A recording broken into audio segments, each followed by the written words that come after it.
اس عظیم اور لاریب کتاب میں ایک سورہ مبارکہ والعصر ہے۔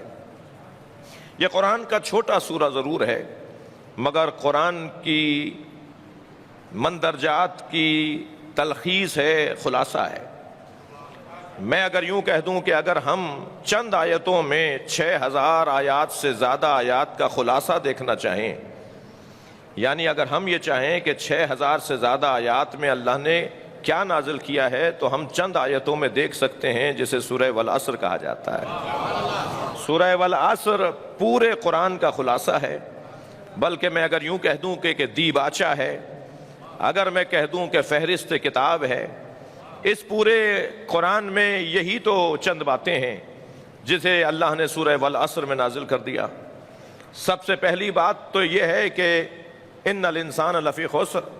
میں ابھی والعصر کے اوپر اپنی گفتگو کے اختتام پر بات کروں گا، مگر والعصر کہہ کر اللہ نے جس بات کو یاد کیا ہے وہ ہے انسان۔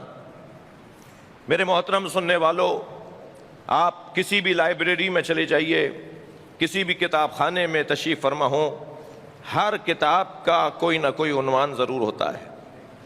آپ کی نگاہ گئی کہ یہ کتاب اخلاقیات پر ہے، یہ کتاب منطق کی ہے، یہ کتاب فلسفے کی ہے، یہ کتاب تاریخ کی ہے، یہ تفسیر قرآن ہے، یہ حدیث کی کتاب ہے۔ ہر کتاب کا کوئی نہ کوئی عنوان ضرور ہے۔ هو الذی انزل علیک الکتاب، یہ بھی تو کتاب ہے، قرآن بھی تو کتاب ہے۔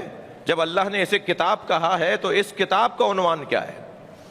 جب ہر کتاب کسی عنوان پر لکھی گئی ہے تو قرآن بھی کتاب ہے، تو اس کتاب کا عنوان کیا ہے؟ اس کتاب کا عنوان یعنی قرآن کا عنوان انسان ہے۔ اللہ نے انسان کے موضوع پر جو کتاب لکھی ہے اسے قرآن کہا جاتا ہے۔ بھائی اس نے بنایا تو بہت کچھ، مگر سب کچھ بنا کر بھی اس نے اپنے آپ کو مبارکباد نہیں دی۔ یہ انسان کیا ہے کہ جسے بنا کر کہا تبارک اللہ احسن الخالقین؟ خود اللہ اپنے آپ کو مبارکباد دے رہا ہے کہ تو بہترین مخلوق کا خالق ہو گیا۔ انسان سے بڑھ کر کوئی مخلوق نہیں ہے۔ انسان تمام مخلوقات میں اشرف اور اعلیٰ اور افضل ہے، اور تمام مخلوقات پر حاکم اور ناظر ہے۔ مگر عجیب سا رنگ ہے کہ بطخ کا بچہ تو انڈے سے نکل کر تیرنے لگے، مرغی کا بچہ تو انڈے سے نکل کے دوڑنے لگے، مچھلی کا بچہ تو فوراً تیرنے لگے، مگر یہ انسان کا بچہ 2 سال بعد بھی نہیں چلتا۔ یہ انسان کا بچہ 3 سال کے بعد بھی پورے جملے نہیں بول پاتا۔ جسے اشرف بنایا تھا اسے پیدائشی طور پر وہ سارے کمالات دے دیتا۔ اللہ نے پیدائشی طور پر نہ انسان کے بچے کو چلنا سکھایا، جو بطخ کے بچے کو چلنا سکھا سکتا تھا وہ انسان کو بھی سکھا سکتا تھا۔ اچھا، قرآن مجید میں 2 مثالیں اس نے دے دیں کہ بچے بول بھی سکتے ہیں۔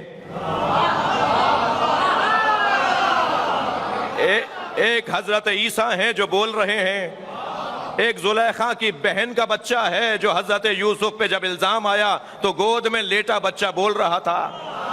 حضرت عیسیٰ کو تو آپ کہہ دیجئے کہ معصوم تھے، وہ زلیخا کی بہن کا بچہ تو معصوم نہیں تھا۔ تو اتنا مان لو کہ اگر قادر چاہے تو بچے کو زبان دے سکتا ہے، مگر اس نے ہر بچے کو زبان نہ دی، اس نے ہر بچے کو زبان نہیں دی۔ اس کا مطلب یہ ہے کہ اللہ چاہتا یہ ہے کہ بچہ محتاج ہو جائے والدین کا، اور والدین کا محتاج اسے اس لیے بنا دیا تاکہ والدین کو تربیت کی ذمہ داری دی جا سکے۔ یہ حیوان کا بچہ نہیں ہے۔ جب یہ ہے ہی انسان کا بچہ تو تم پر تربیت کی ذمہ داریاں ہیں۔ یاد رہے کہ جسے تربیت کا حق دیا جاتا ہے اسے تنبیہ کا حق بھی دیا جاتا ہے۔ جو پڑھاتا ہے وہ ڈانٹ بھی سکتا ہے، جو کھلاتا ہے وہ ناراض بھی ہو سکتا ہے۔ بس عزیزان گرامی، ربوبیت کے رشتے سے وہ تربیت کرتا ہے، اور اسی خالقیت اور ربوبیت کے تقاضے کے مطابق وہ ناراض ہو جاتا ہے، جسے عذاب کہا جاتا ہے۔ یہ اللہ کی طرف سے عذاب یا اللہ کی طرف سے ناراضگی کا اظہار، یہ ہر مربی کو حق حاصل ہے۔ یہ 4 بچوں کے ماں باپ جب اپنے بچوں سے ناراض ہو سکتے ہیں تو وہ جو خالق کائنات ہے، وہ جو ماں باپ کو بھی پال رہا ہے، اسے بھی حق ہے کہ وہ کسی سے ناراض ہو جائے۔ تو یہ ناراضگی کو ناانصافی نہ کہنا بلکہ تربیت کا حصہ جاننا۔